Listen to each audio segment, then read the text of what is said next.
In the last 4 days, I have been through one exquisite shitstorm. Still didn't feel like that. Had an alternator go out, ordered it. There's a huge pack of deer, so that was rad. Alternator went out, ordered it. They forgot to submit the order, so that didn't go through.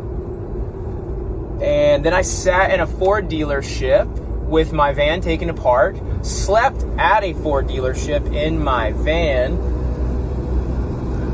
got the part, got the van running yesterday. I still found time to mountain bike in the zone I was at, which is just world class here in coastal California.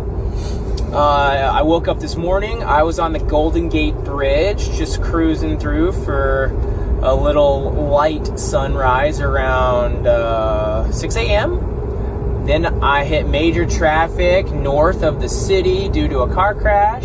I rerouted.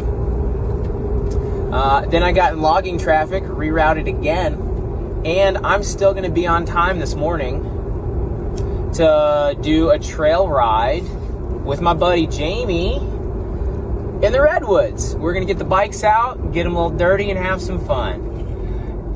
Well, life on Instagram isn't always that dope. You probably wonder how it looks so good all the time. Well, it's probably us getting in between all the highlights. But I don't like to show just the highlight reel, so you've been getting a little bit of the fun shit too.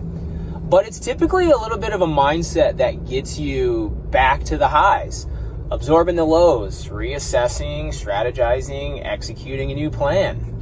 Welcome to the van. You can see that shit hanging behind me. Well, I did laundry yesterday too, and found the time to keep this thing looking tip-top.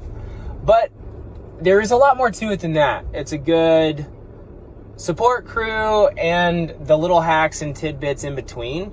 You probably need to find out. DM me already. Let's get on a call. DM me stoked, because that's what I am right now. I can't wait to pedal. And I won't get back to you immediately because I'm going to be out for a couple hours. We're going to hit 15 miles, and the dirt is really good. It's pretty foggy, and it's going to be traction-y as hell. Talk to you later. Let's find out how to get you going too.